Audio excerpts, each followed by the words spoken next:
Let's try a couple of initial value problems. Now, the new thing here is that we're going to solve a differential equation like the previous ones, and then we're going to apply some initial conditions. Okay, so here's how this goes. We notice that this differential equation is a second order linear with constant coefficients, and so I know that I need to make the characteristic equation. Minus 5 lambda plus 6 equals 0. I think I did this one already. Lambda minus 2, lambda minus 3. And so lambda is 2 and 3. And then I know that my general solution is y equals a e to the 2x plus b e to the 3x. Okay, now I stopped there before, but now I have some initial conditions to do. So y of 0 is equal to just a plus b. Then y prime, I need to do that. That is 2a e to the 2x plus 3b e to the 3x. And y prime of 0 is 2a plus 3b. Okay, good. Now, I didn't put that up here. So this first one, y of 0 was 1, so that's a plus b equals 1.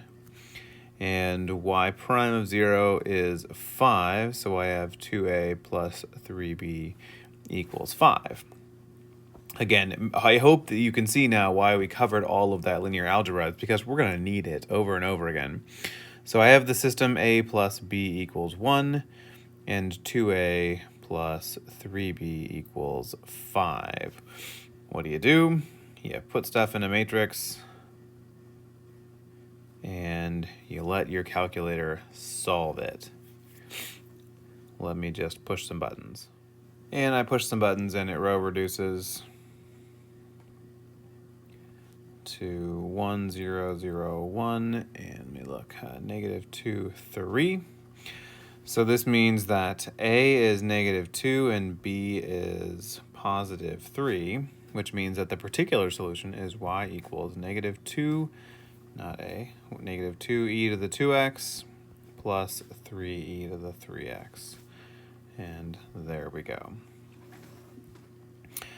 Okay, next one. What about 4y double prime minus 5y prime equals 0 with y of negative 2 equals 0 and y prime of negative 2 equals negative 7?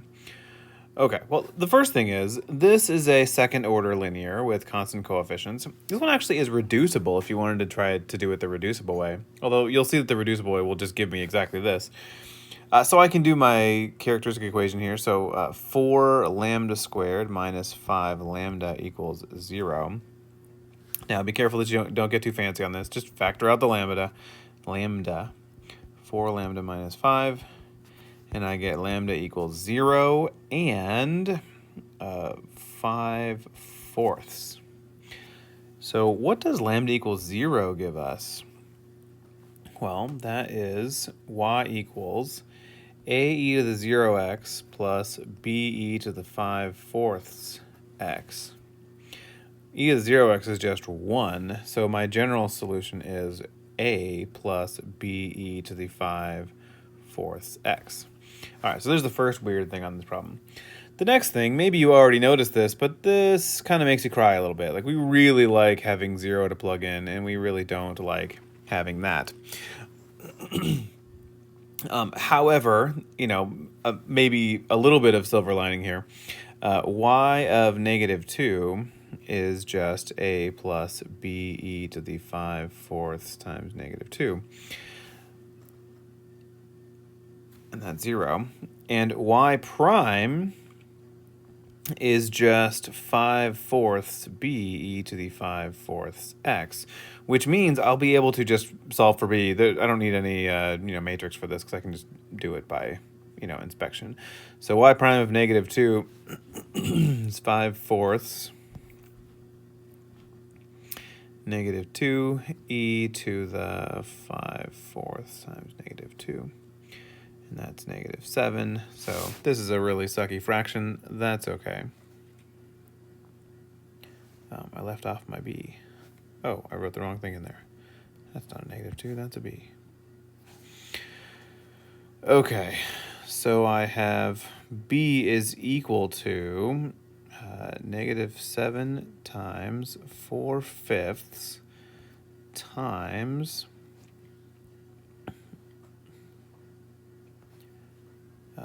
let's put this over here first. E to the -5/2.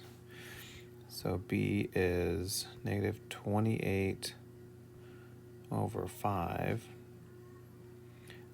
times e to the +5/2. So there's my b. And then what I know is that a is -b e to the -5/2.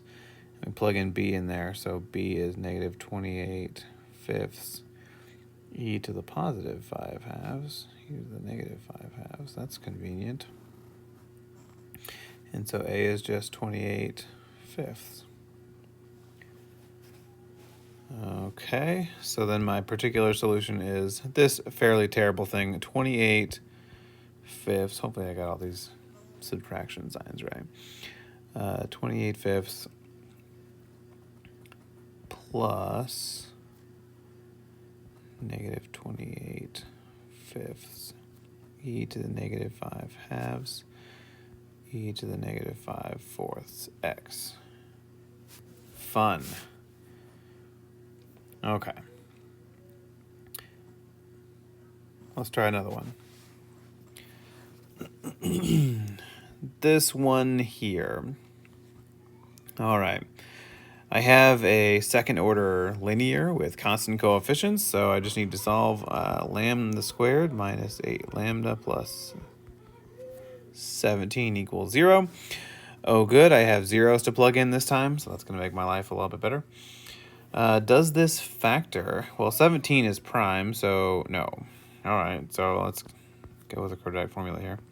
Lambda equals -b plus or minus b squared minus 4 times a times c all over 2a. Okay, 64 minus 4 times 17 is -4. So I have 8 plus or minus the square root of -4 over 2. We can see that we are in the complex case this time. So I have 8 plus, I said 8. I was thinking of the answer.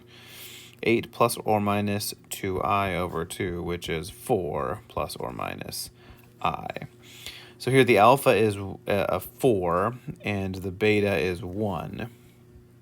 And so I can feel free to jump right to y equals e to the 4x a cos x plus b sine x.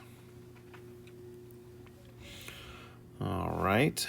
And then y of 0 gives me, conveniently, that's 1. So 1 times, all right, cos 0 is 1, so that's a. Sine of 0 is 0, so that's just a. And that's -4, so I know a is -4. That's convenient. Now I need y prime, and if you feel like that's going to be annoying, you're kind of right. So need a little product rule here. 4e to the 4x times a cos plus b sine plus e to the 4x times minus a sine x plus b cos x.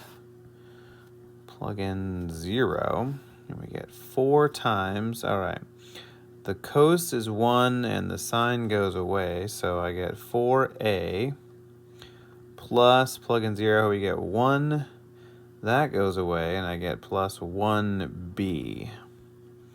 Okay, and that's all equal to -1. So we can plug in what we've got here. So -16 plus b is -1, so b is -17, and we're done. Y is equal to e to the 4x times -4 cos x minus 17 sine x. And there we go. I wasn't planning on doing all of them, but I've already done 3. Let's just knock out this last one. Same deal. I've got a second order constant coefficients linear. So lambda squared minus 4 lambda plus 4 equals 0. That looks like it factors as lambda minus 2 squared. So this is my repeated case kind. So lambda is 2, which means that y is going to be a plus bx times e to the 2x. What is y prime? Well, y prime is going to be b times e to the 2x plus 2a plus bx e to the 2x. And plugging in 0 is very nice in the first one. Y of 0 is just a. That's convenient, so I'm done with that one. A is 12. Y prime of 0 is a little less, but not so bad either. That's just b plus 2a. That's negative 3. So a is 12. And b is equal to negative 3 minus 2 times 12. Positive 12? Yeah, positive 12.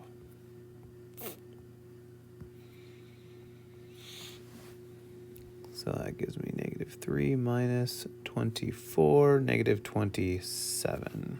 All right, so then the particular solution is 12 minus 27x e to the 2x. All right, well, good. That one didn't take as long.